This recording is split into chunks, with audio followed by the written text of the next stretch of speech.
വേദിയിലുള്ള സദസ്സിലുമുള്ള വിശിഷ്ട വ്യക്തിത്വങ്ങളെ, എന്നെ ഈ ചടങ്ങിലേക്ക് ക്ഷണിക്കുമ്പോൾ ഇങ്ങനെ ഒരു വിഷയത്തെ ആധാരമാക്കിയുള്ള ഒരു സംവാദം, ഒരു ചർച്ച ഇവിടെ നടക്കുമെന്ന് എന്റെ ഇബ്രാഹിം മാസ്റ്ററിനോട് പറഞ്ഞില്ല. ഞാൻ അങ്ങനെ ഒന്നിട്ട് അന്വേഷിച്ചില്ല.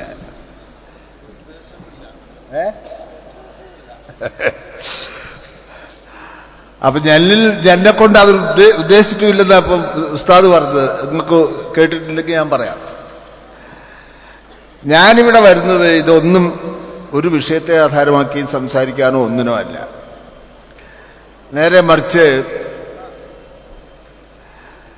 ഇവിടെ വന്നാൽ ചുരുങ്ങിയാൽ ഒരു വർഷത്തെ ഊർജം എനിക്ക് കിട്ടും. അങ്ങനെ ഉണ്ടല്ലോ. ആ അടുത്ത വർഷം വരുമ്പോഴും ആ പിന്നെയും അടുത്ത വർഷത്തേക്കുള്ള പിന്നത്തെ വർഷത്തേക്കുള്ള ഊർജം, മാനസികമായിട്ടുള്ള ആ ഒരു, അത് വേറെ ഒന്നുകൊണ്ടല്ല, നമ്മളൊക്കെ അത്രമാത്രം മാനസികമായി ഐക്യദാർഢ്യം നമുക്ക് തമ്മിലുണ്ട് എന്നുള്ളതുകൊണ്ടാണ്. മർക്കസിന്റെ ആദ്യകാലം മുതലേ എന്ന് ഞാൻ പറയുന്നില്ലെങ്കിലും ഒരുപാട് കാലമായിട്ട് മർക്കസുമായി ബന്ധപ്പെട്ട പരിപാടികളിൽ ഞാൻ ക്ഷണിക്കപ്പെടാതെ വന്നിട്ടില്ല. ഞാനും അതിലൊക്കെ സംബന്ധിക്കാറുണ്ട്.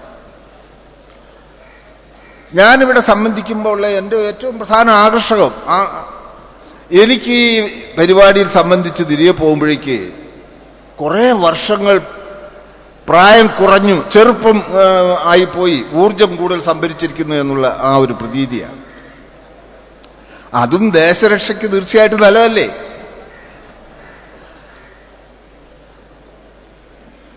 നമ്മൾ ആ പരസ്പരമുള്ള മാനസികമായിട്ടുള്ള ഐക്യവും, നിങ്ങൾ എന്നെ സ്നേഹിക്കുന്നത്, ഞാൻ നിങ്ങളെ സ്നേഹിക്കുന്നത്, ആ മനസ്സിൻ്റെതായിട്ടുള്ള ആ ഒരു മാസ്മരിസം, അത് തീർച്ചയായിട്ടും മനുഷ്യന്റെ ആരോഗ്യത്തിന്, മാനസിക വളർച്ചയ്ക്ക്, എല്ലാറ്റിനും ഒരു സുപ്രധാന ഘടകം തന്നെയാണ്.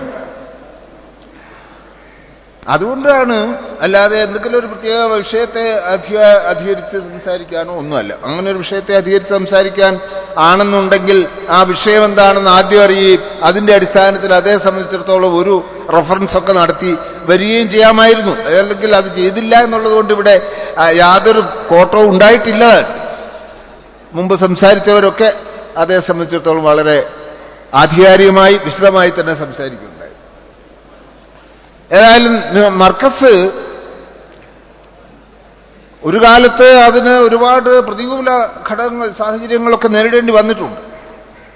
ഞാനതെല്ലാം ഓർമ്മിക്കുന്നു. അല്ലെങ്കിൽ അതൊക്കെ എന്റെ അനുഭവമായി തന്നെ ഞാൻ ആ അനുഭവങ്ങളെ കാണുകയാണ്. ഇനിയും അങ്ങനെയുള്ള ആ ഒരു അത്തരത്തിലുള്ള ക്ലേശഭൂയിഷ്ഠമായിട്ടുള്ള ഒരു സ്ഥിതിവിശേഷം മർക്കസിന് ഉണ്ടാവാതിരിക്കട്ടെ എന്ന് ഞാൻ പ്രാർത്ഥിക്കുന്നു. ഉണ്ടാവില്ല എന്ന് തന്നെയാണ്. കാരണം അത്രമാത്രം മർക്കസും എ പി ഉസ്താദും വളർന്നു കഴിഞ്ഞു. അതുകൊണ്ട് തന്നെ ഇനി അങ്ങനെ ഒന്നും പണ്ടത്തെ പോലെ ഒന്ന് ഞോണ്ടിക്കളയാം എന്ന് ഒരാൾക്കും തോന്നില്ലാത്ത തരത്തിൽ അതത്രമാത്രം വലിയ ഒരു സ്ഥാപനമായി മാറിക്കഴിഞ്ഞിരിക്കുന്നു എന്നുള്ളത് തന്നെ അതിന് എന്റെ വാദത്തിന്റെ അടിസ്ഥാനം അതാണ്. ഏതായാലും ഇതിന് ഇനിയും ഒരുപാട് ദൂരം വളരേണ്ടതുണ്ട്. വളരുന്നതിനെ സംബന്ധിച്ചിടത്തോളം എ പി ഉസ്താദിന് അതിൻ്റെതായിട്ടുള്ള മാനങ്ങളുണ്ട്, സങ്കല്പങ്ങളുണ്ട് എന്ന് ഞാൻ വിശ്വസിക്കുകയാണ്. കഴിഞ്ഞ വർഷത്തിലെ ഇതുപോലെയുള്ളൊരു ചടങ്ങിലാണെന്നാണ് എനിക്ക് തോന്നുന്നത്. ഇത് ഒരു യൂണിവേഴ്സിറ്റിയായി മാറട്ടെ എന്ന് ഞാൻ അന്ന് മനസ്സുകൊണ്ട് ആഗ്രഹിച്ചിട്ടുണ്ട്, ഇപ്പോഴും മനസ്സുകൊണ്ട് ആഗ്രഹിക്കുന്നുണ്ട്. എനിക്ക് തോന്നുന്നത് നമ്മൾ ആരെക്കാൾ കൂടുതൽ മനസ്സിൽ ആ സ്വപ്നം അങ്ങനെ സൂക്ഷിച്ചു കൊണ്ടു നടക്കുന്ന എ പി ഉസ്താദ് ആയിരിക്കുമെന്നാണ് എൻ്റെ ഒരു ധാരണ. തീർച്ചയായിട്ടും ലോകപ്രശസ്തമായിട്ടുള്ള ഒരു സ്ഥാപനമായി ഇസ്ലാമിക തത്വശാസ്ത്രങ്ങൾ പഠിക്കുന്നതിന് മാത്രമല്ല മാനവികമായിട്ടുള്ള ദർശനങ്ങൾ ഉയർത്തിപ്പിടിക്കുന്നതിനും കൂടിയുള്ള ഒരു വലിയ യൂണിവേഴ്സിറ്റിയായി ഈ മർക്കസ് സ്ഥാപനം വളരട്ടെ എന്ന് ആശംസിച്ചുകൊണ്ട് എല്ലാവർക്കും നന്മകൾ നേർന്നുകൊണ്ട് അവസാനിപ്പിക്കും. ദേശീയ സുരക്ഷാ സമ്മേളനത്തിൽ അവതരിപ്പിക്കുന്ന പ്രമേയം രാജ്യത്തിന്റെ ഉന്നതാധികാര സ്ഥാനങ്ങൾ വിവാദ